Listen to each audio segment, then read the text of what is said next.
President Tinubu's third term anniversary. Is it hope or hopelessness? As citizens are grappling with painful side effects of the sweeping structural economic reform without adequate infrastructure to cushion the effect. So, why government, they say, don't worry, things there, we are just trying to make sure that it will get there. The people are saying, hunger won't kill us, so this reform self, we're not sure say we will feel wait till the end. Supporters of the government, however, express optimism on the stability of the naira. The current living condition, however, makes one wonder whether the naira, they even feel they buy anything any day these days. Because a basket of tomatoes now is 170,000 naira or 200,000 naira or 250, depending on where you are buying it. The president also has consistently reiterated that without removing fuel subsidy and unifying the foreign exchange window, by now, say our fiscal policy for the collapse, for the yamut. But he also highlights massive improvement in national accounts, including narrowing the fiscal deficit from 5.4% to 3.0% of GDP and boosting net external reserve significantly. And yet people, they ask and say, but if they boost external reserve, they borrow. We have never borrowed like this before. Make we they see within, we they take this borrowing do.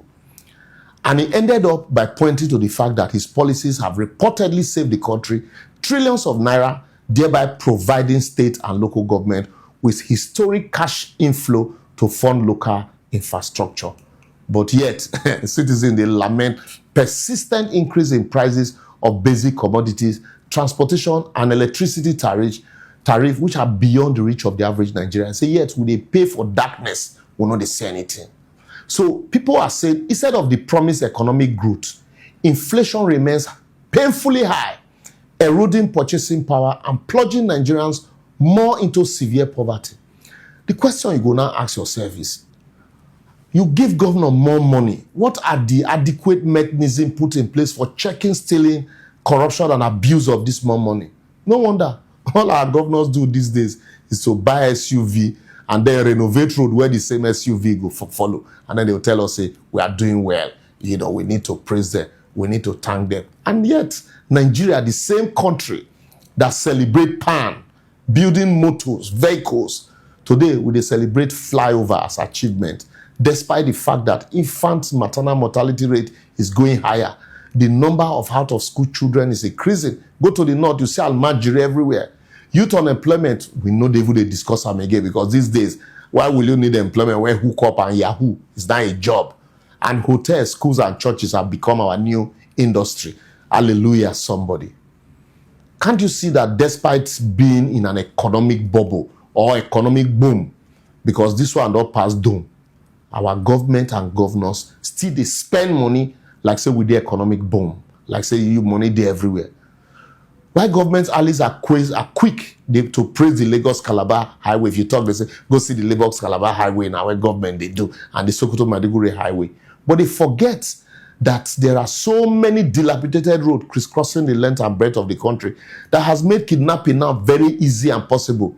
Because, how they go tell no, because most of them know they go by road now. They fly instead of driving because they are scared of kidnapping. Even when they drive, now retinue of police, now they get them everywhere. Government is claiming successful implementation of social interventions like National Student Loan Fund, NelFund. Yet, students are being plucked from their school by bandits without any response from government. As I speak now, many are still in the bush. But really, wait a minute.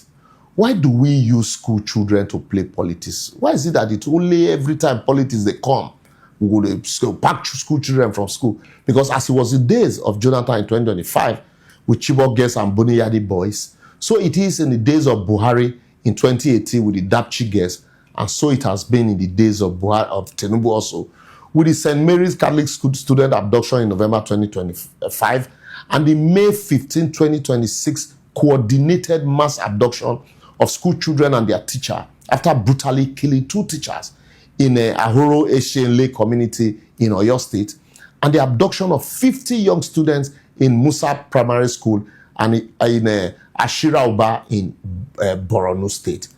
Seriously, these things bring tears to your eyes. Even if you are government officials, at least all of them are parents. But yet, despite heavy military spending. An official report that we have neutralized criminal network, we have rehabilitated bandits. Yet banditry, terrorism, and kidnapping is spreading like wildfire, even into the western region of the country, to the extent that it can't be like, say, even Ukraine and Iran now, when they war, they gradually better pass also. At least those places, government, they evacuate people, unlike our own community. Yet, we carry on as if nothing happened. We they go work, everybody they campaign, we they go churches, we they go mosques. Out of over 20 million students, they have extended student loan to barely 1 million. What happens to the remaining 19 million students? What happens to them? They are not catered for. Now, if school fees were even the way they were, cheap, we will say, okay, it doesn't matter. But before they even gave the student loan, they increased school fees. I mean, they not increased school fees for where you did. They increased school fees by over 3,000, 4,000%, making it difficult for students who are not under the student loan to pay. To now make matters worse, finally, the cost of living has increased. So even for those 1 million students that are lucky to benefit from the student loan, the 20,000 naira allowance they give to them is not enough for them to even buy recharge data for 1 month. It's not enough for anything because the cost of living has gone up. Transportation costs as a result of their so-called fuel subsidy removal, devaluation of naira, all those things. Transportation cost is now so expensive. That 20,000 may not carry you for a week. So let nobody fool you that, oh, student loan. The reality on the ground is that is life more difficult for you today than it was? Whatever your answer is, that should motivate you to make sure you have your PVC. And that your PVC is relocated to where your parents will be during election time, because schools and universities will be shut down. Think about your future. Even those of you that have got student loan, don't forget that the student loan that they have given you at inflated prices, because they made sure that before they gave you the student loan, that they increased the price of school fees. So you might say, hey, they increased the price, but we are not paying. Remember, you are 1 million out of over 20 million students. Just 1 million. So if you are not selfish, consider the remaining 19 million students that are not beneficiaries of the student loan. Now, even you that is a beneficiary of the student loan, despite the fact that you got the student loan, do not forget that your school fees was increased and you will pay back that money. Once you finish school, all those allowance they gave you, all those school fees they paid, increased school fees, they'll gather everything. Once you don't pay, they will arrest you. And once you start working, once you don't pay, they will arrest you. Right? Now, when you finish school and you don't get work, you are not free. When you not get work, they'll start deducting the money from your salary at source.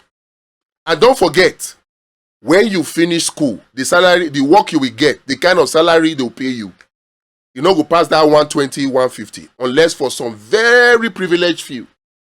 So by the time they start removing the money from your salary, you spend maybe about 1 year paying money alone, and you barely would not have anything tangible to live your life on.